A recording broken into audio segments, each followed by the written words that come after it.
Indian times news channel में आपका हार्दिक स्वागत है। मैं हूं हम पंचदेव मंदिर पर शिव मंदिर पर खड़े हुए हैं और ये ऐसा स्थान है पहाड़ी हुआ करती थी किसी समय। पहाड़ी की खुदाई भी हुई, उस खुदाई में एक शिवलिंग, तो देखिए ये जो है इसी प्रकार से पहाड़ी के अंदर ये पार्थिव शिवलिंग प्राप्त हुआ और यहाँ पर हमारे जो है शास्त्री जी द्वारा स्थापना कराई गई है। और आज ऐसी शख्सियत से हम रूबरू कराएंगे जो धर्म परायण हैं और परमार्थ सेवा में लगे रहते हैं, जो संघर्ष सेवा समिति के जो संस्थापक हैं। कौन नहीं जानता है संदीप सरावगी। इस समय संघर्ष सेवा समिति के संस्थापक हैं आदरणीय हमारे संदीप सरावगी जी। और यहाँ पे रुद्राभिषेक हो रहा है मंदिर में और ये सूर्यपुरम स्थिति है। और ये मंदिर की विशेषता ये है कि पहाड़ी के मध्य में ये छिपा हुआ था और जैसे निगाहें पड़ी हमारे प्रभाकर शास्त्री जी की, तो उन्होंने अपने सहयोगियों से, भक्तों से सहारा लेके उस पहाड़ी को हटाया और पहाड़ी के हटाने के बाद एक विशाल शिवलिंग निकला और जिसको स्थापित कराया। और पंचभूत देवता माने गए हैं भगवान शंकर को।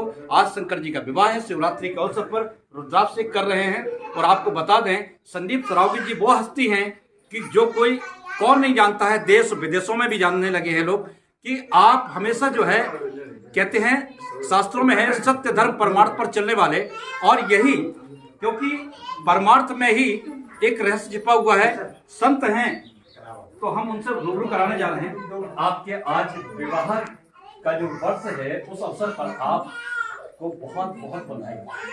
ये इंडियन टाइम्स की ओर से हम सत्येंद्र सक्सेना समस्त इंडियन टाइम्स परिवार की ओर से आपको हार्दिक शुभकामनाएं देते हैं। आपका जीवन हमेशा सफल रहे और ऐसे ही आप अग्रणी रूप से आप हमेशा काम करते रहें। सर ये बताइए आज आपको कैसा लग रहा है ऐसे मौके? सनातन धर्म में हम पैदा हुए तभी सबसे अच्छा लगा। अच्छा।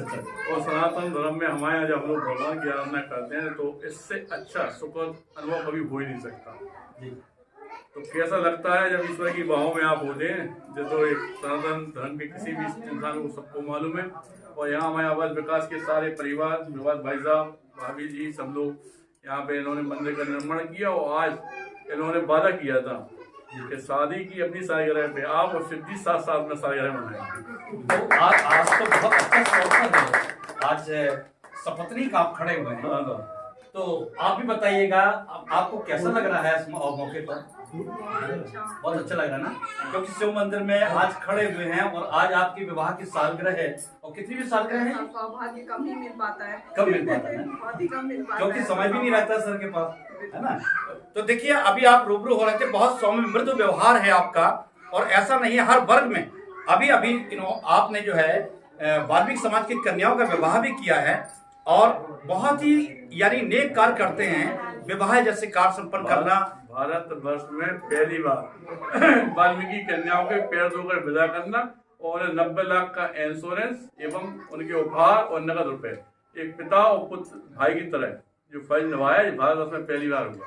देखिए कहने को ये कहते हैं कि संत कोई चोला धारण करने से नहीं होता है, विचार संत के होना चाहिए। वही विचार हमारे बीच खड़े आज संदीप सरावगी जी के हैं। आप देख सकते हैं साक्षात संत हैं, पर कहते हैं कि इनके अंदर ना कोई घृणा भाव है। कहते हैं निर्मल मंजन सोमय पावा, मोय कपट छल छिद्र न बाबा। यही भाव रखते हुए आप ये सराहनीय कार्य कर रहे हैं और मैं चाहता हूं कि आपका जीवन सदैव सुखमय रहे और ऐसे ही कार्य करते रहें, हमेशा आपका नाम प्रखर होता रहे। इसी के साथ मैं Satyendra Saxena, Indian times news channel Jhansi.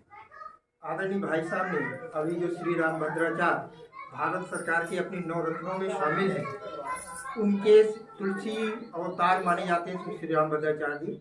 उनके सम्मान में उनकी महिमा का बड़ा संगीतमय सीरीज भी प्रस्तुत की है, जिसके बारे में उद्घाटन श्री रामभद्राचार्य जी ने चित्रकूट धाम में किया था।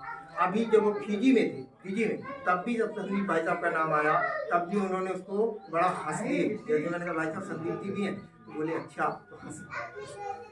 शिवाय ओम नमः शिवाय ओम नमः शिवाय ओम। आदरणीय भाई साहब को बहुत बहुत साल की सालगिरह की बहुत शुभकामनाएं।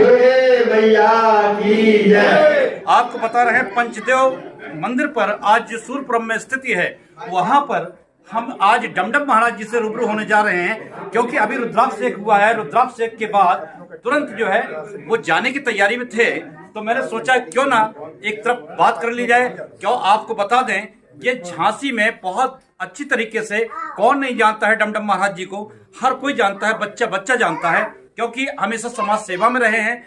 वो दल पार्टियां सब अलग एक तरफ होती हैं, लेकिन समाज सेवा सर्वोपरि होती है। तो आज हम डमडम महाराज जी से रूबरू होने जा रहे हैं। सर नमस्कार। आज शिवरात्रि के मौके पर आपने जो अभिषेक रुद्राभिषेक का कार्यक्रम किया है, आपने बहुत बहुत समय निकाला है, और इस अवसर पर आप कुछ कहना चाहेंगे अपने जो है जनपद की जनता को और आपसे जो जुड़े हुए हैं? देखिए, आज भगवान शिव का विवाह हुआ है और हम लोग उसमें शिरकत हुए हैं। उनके आशीर्वाद और उनकी दुआएं, उनकी कृपा के लिए आज हम सब लोग यहाँ इकट्ठे हुए हैं और भाईचारा का समाज कायम हो, सब लोग सुख समृद्धि के साथ जिए, यही सबसे कामना करने के लिए हम लोग यहाँ सब लोग इकट्ठे हुए हैं। तो झांसी की जनता को शुभकामनाएं देना चाहेंगे? झांसी नहीं, पूरे विश्व की जनता को शुभकामनाएं देना चाहेंगे। और इसी क्रम में हम यहाँ प्रभाकर शास्त्री जी से, जो कि यहाँ पर मंदिर की आधारशिला रखी है, और वो किस प्रकार से आधारशिला रखी है हम रूबरू करातेगा। आपकी मंदिर का जो आपकी एक जिज्ञासा हुई, आपने मंदिर जो निर्माण कराया है, आपको ये जिज्ञासा की अनुभूति कैसे हुई, जरा बताइए, दर्शक देख रहे हैं आप। आदरणीय भाई साहब जी, ये मंदिर प्रांगण, पहले एक वीडियो दूंगा मैं, ये मंदिर प्रांगण में पत्थरों का टीला ही टीला था। मेरा ये मंदिर से थोड़ी दूर पर आवास है। किसी मोहल्ले की प्रेरणा या किसी ने बताया यहाँ पर शिव जी की पिंडी जैसी कुछ दिख रहा है। उस शिव जी की पिंडी के लिए हम लोगों ने पत्थरों के टीले को हटाना प्रारंभ किया। अनायास ये कार्य शुरू हुआ। जब हमें साक्षात शिव जी की पिंडी प्राप्त हुई तो फिर ये भगवान शिव जी का मंदिर बन गया। और शिव जी के पिंडी का जो चमत्कार हुआ, ये 7-8 महीने पहले कार्य शुरू हुआ था। 7-8 महीने के बाद कार्य हुआ, सब भगवान का ही चमत्कार है। वहीं में 7-8 महीने में भगवान के मंदिर के कुछ चमत्कार भी ऐसे हुए हैं जिससे ये 7-8 महीने में कार्य भी ऐसा चमत्कार कर। देखिए, अभी आप रूबरू हो रहे थे प्रभाकर शास्त्री जी से, जो कि यहाँ की आधारशिला रखी हुई है मंदिर की। देखिए, चमत्कारिक बात यह है कि एक पहाड़ी के अंदर शिवलिंग का एक छिपा होना, और ये किसी भी तरीके से प्रेरणा हुई, वो आपने उस पहाड़ी को हटवाया। हटवाने के बाद देखा कि मंदिर के अंदर एक विशाल शिवलिंग मौजूद है, तो क्यों ना उस शिवलिंग को एक मंदिर के रूप में वहाँ छवि दी जाए, और छवि देने का काम किया। अभी हम और दिखाते हैं मंदिर में जो यहाँ पर स्थापना हुई है, उन स्थापना को दिखाते हैं। इसी के साथ हम, क्योंकि कार्यक्रम में विलम्ब हो रहा था, तो कार्यक्रम में विलम्ब ना होने पाए, कोई अवरोध ना पैदा हो, इसकी कारण बता रहे हैं। यहाँ पे रामचरित मानस का पाठ अभी कुछ समय बाद यहाँ पे होने वाला है, और यहाँ पे रामचरित मानस का पाठ होगा, और जो कि तैयारियां पूरी हैं। और यहाँ पर जो आप मूर्ति देख रहे हैं, ये स्थापना भविष्य में शायद होगी, क्योंकि मूर्ति का ये संकेत है यहाँ रखने का कि इन मूर्तियों का यहाँ पर जो है स्थापित किया जाएगा भविष्य में। अभी तो नया नवनिर्मित भवन है, बहुत जल्दी 6 माह के अंदर ये कवरेज किया गया है, और ये चमत्कार ही चमत्कार है जब पहाड़ी के अंदर से शिवलिंग का प्रकट होना, और ये चमत्कार से कम नहीं है। बहुत बड़े पहाड़ थे, तो पहाड़ भी मैंने भी देखा है, यहाँ पे बहुत बड़ा पहाड़ था यहाँ। और इसी के साथ मैं आपसे कहना विदा लेता हूँ, और आपको ये प्रदर्शित इसलिए ये दिखा रहा था कि आप देखिए, एक सूरपुरम कॉलोनी में आवास विकास स्थित ये सूरपुरम कॉलोनी है, और यहाँ पर डॉक्टर राम कुमार जी, आप अपना परिचय दिए, दर्शक देख रहे हैं आपको, लाखों दर्शक देख रहे हैं। मेरा नाम डॉक्टर राम कुमार खरे है, और मैं पशुधन प्रसार अधिकारी के पद पर अभी जुलाई में रिटायर हुआ हूँ, और निरंतर गौ माता के चरणों की सेवा जब से मैंने सर्विस में ज्वाइन किया तब से कर रहा हूँ।